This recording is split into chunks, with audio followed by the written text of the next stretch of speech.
So you want to get into real estate investing. You want to buy a fixer-upper, but you're unsure if you should fix it up yourself, if you should hire a GC to do the construction for you. Well, welcome to The Inverse Engineer. I'm Tarek Nasr. Today I'm going to be walking you through the construction progress of a property I've acquired about a month or so ago. I'm here today at the Rowland property. You can click the links above to see my journey thus far and how I've got here. But today I'm going to be walking you through the construction progress as I have in the other videos, giving you tips and tricks as I learned along the way, and just to share the overall progress. Let's jump in. All right, so we've been doing construction on this project for about 3 weeks now. You can see from the last shots, we finally got rid of a big bulk of the debris that was here stockpiled in the living room. We found somebody to come pick it up with the truck to be economical, help us save some money there.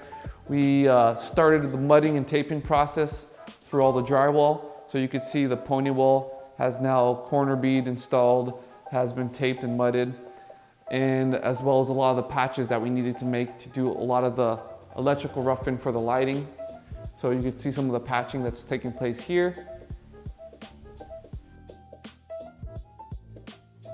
A lot of the taping process has also been completed in the guest rooms. You can see this whole wall was basically floated. You could see around the border here, this is where a lot of that ugly wallpaper, border wallpaper was done. And when we try to demo and strip it out, it just, didn't leave the drywall surface to the best of ability. So we went ahead and we started to patch some of that.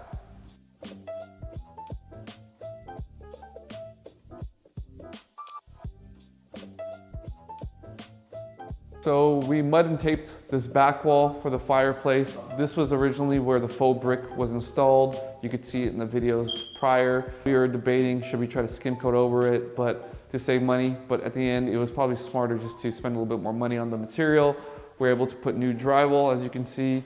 We mud and taped that as well, so we get a nice clean finish around these window edges, and it will leave a better finished product as we could retexture it to blend in with the existing texture. We went ahead and started to board up the fireplace. We had to leave this open. We're gonna have to extend the gas pipe to come out. So therefore, once it's a finished product and the stone's on there, you can use the gas key to turn on the fireplace. And we went ahead and lift this little block out for the AV box that's gonna get recessed back there. It's gonna be flush mounted on the stone. So I just gave the guys some dimensions to leave out, and we ran all the electrical there and the AV wiring, so then therefore we could use it to connect to the surround sound that we roughed in above. You could also see that they started to mud and tape a lot of the patchwork that took place in this room.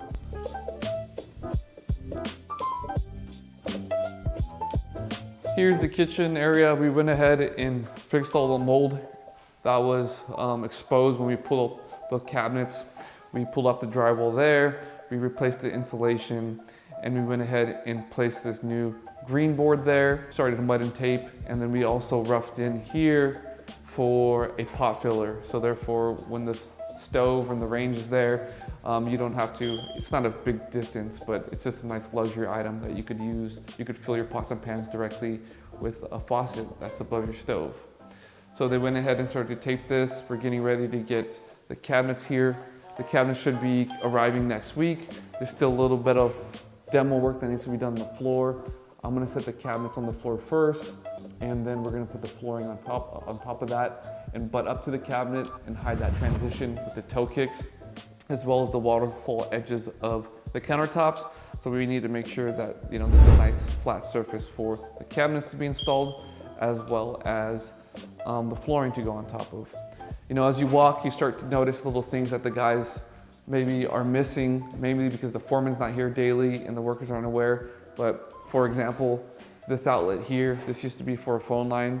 I talked to the foreman, I want them to delete this because right now I'm gonna do a full height backsplash. So if I was to continue that line across, this outlet would be in the way and it's not even usable. So it's better, instead of putting a blank outlet on it or just to cap it, let's just delete it so it's a nice finished surface, a nice finished presentation that the end user will like. One other thing I noticed is that all these electrical whips for these under cabinet lightings for the upper cabinets, they look to be in the right spot. As I went to this location here, I noticed that, hey, there's no whip there. So as you walk, you start to make notes for the foreman to just give them a list that, hey, by the way, I noticed A, B, C, and D. I need you to correct this.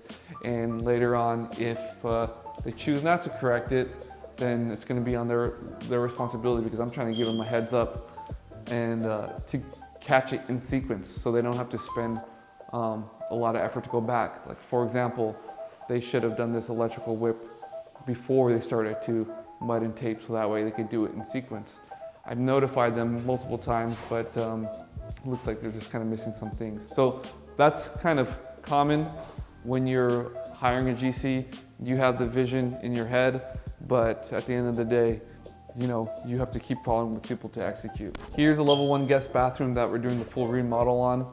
On the prior videos, I showed you how this was starting to get boarded up. I noticed that they didn't put the black asphalt paper behind the cement board, so that's something I flagged. You know, the foreman said that they were just dry fitting all these pieces to install it, but you know, I caught it in time, let them know, so they put the black asphalt paper behind the cement board. They went ahead and installed the shower mix valve, the hand wand valve, and they raised this shower head for me because I just wanted to be able to be used by tall people, and it just looked more luxurious than having it the standard height. We went ahead and put the full width niche in here, and we put an electrical whip in here for an LED lighting. So once it's done, you know, you could have a nice LED lighting that's kind of lighting up the soapbox.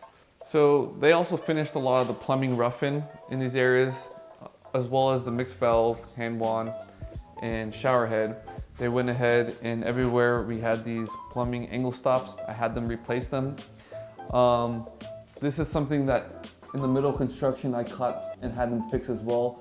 I always specify to do these quarter turn valves, which means you need to only turn the valve a quarter of a turn to open the water source completely or close it completely.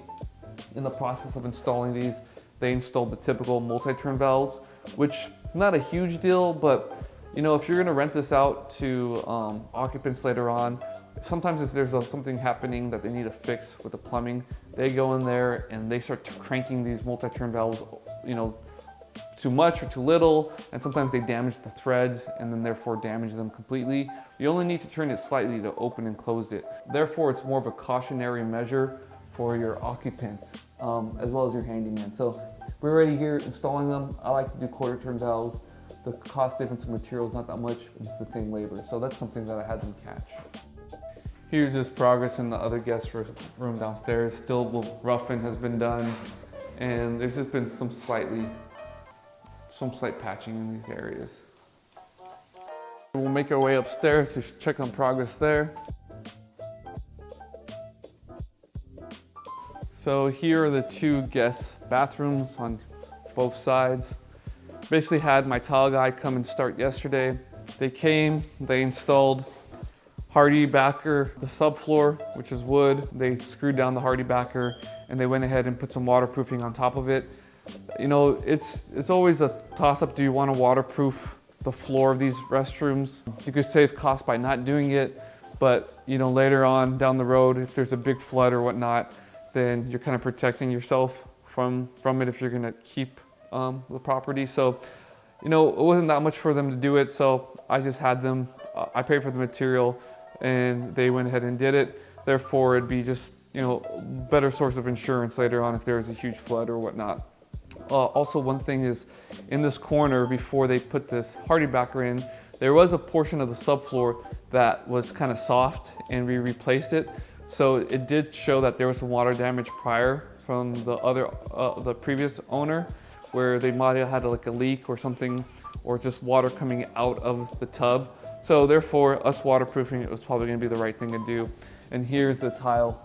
We're going to do geometric shape on these restrooms, as these are not full restroom models, so we went with a pretty cool floor. Once we repaint the cabinets, the new sink, fixtures, you know, it should kind of bring out the life of these two restrooms. One other thing that take to note is I got the sluter strip. The tile is porcelain 3/8. The sluter strip is 1/2 inch.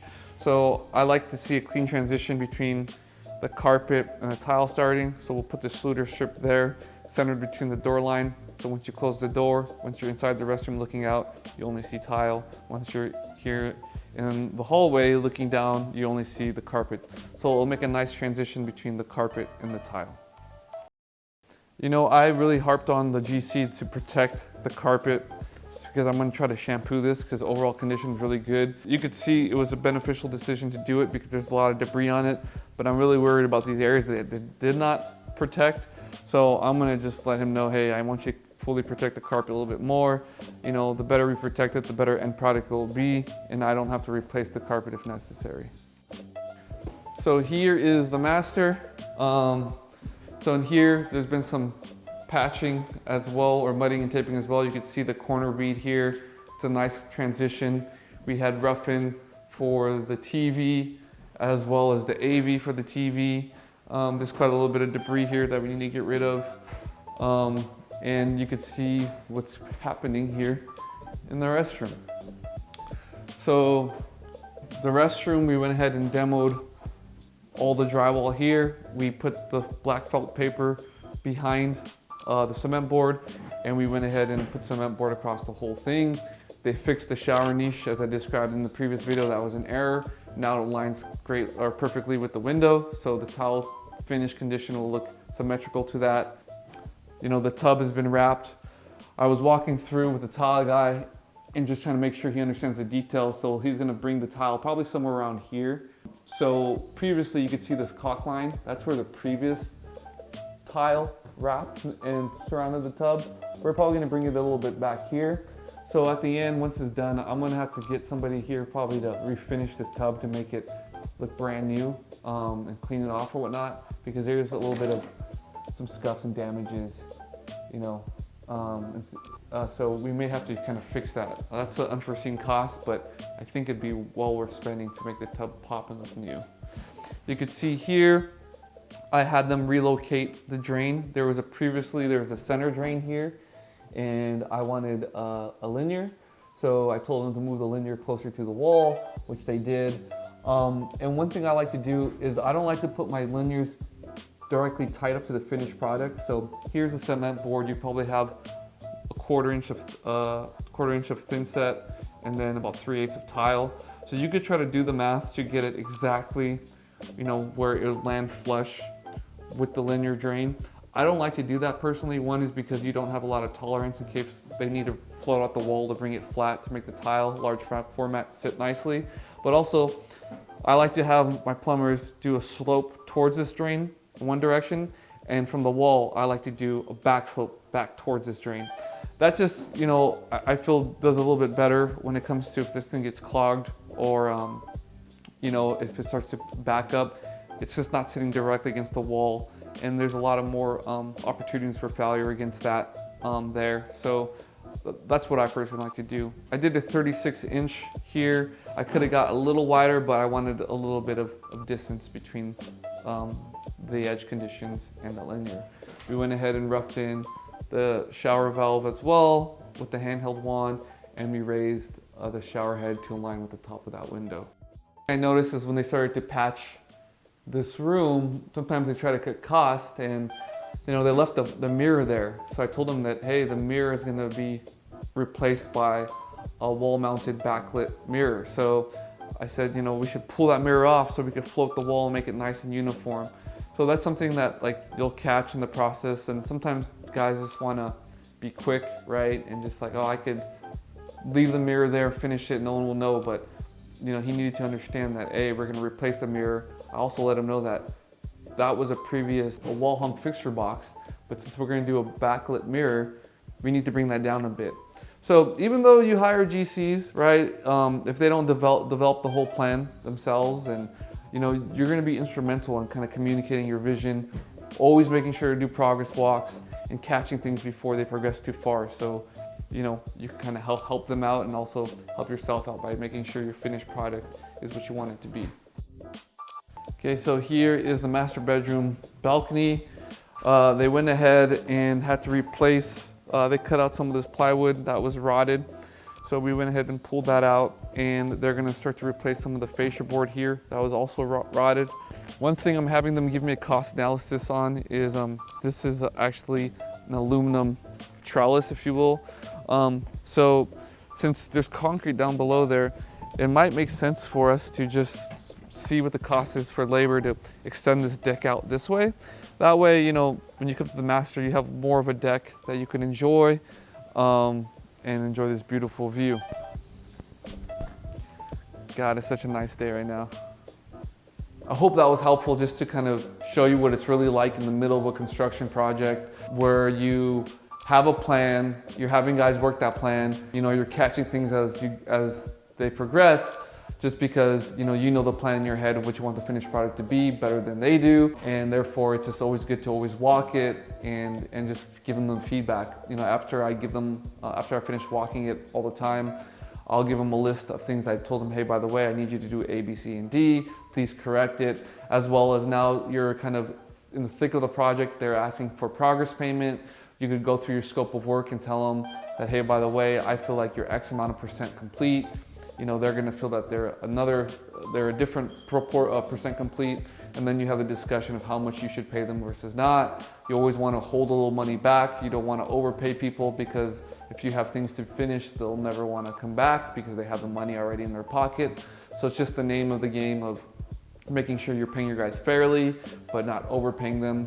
One thing I'm also doing when I'm doing these walks is I'm looking at the material list. I pay for the material, so I have accounts from Home Depot, all these lumber supplies and whatnot. So I always make a note of the material they're buying. I bring the list printed out, I walk, I try to take an inventory of it and make sure there's nothing fishy going on, such as if they bought, you know, X amount of pieces of drywall and I'm looking, I can't see them here, or they're not stocked somewhere, that means they're probably using them for a different job, but on my cost, which is not acceptable. So you're doing things like that. You just wanna make sure you have a presence on the job, that they know that you're really paying attention. You're just not paying them for construction and you're not really involved. It's always good to just pop in surprisingly, giving them a list, just letting them know you're really looking at things, and that just, you know, keeps things a lot easier than at the end when you're kind of surprised that people are not doing things that you expect. All right, guys, well, I hope you found that video helpful. If so, please like or subscribe or comment down below and let me know what other content you would like me to help you out with.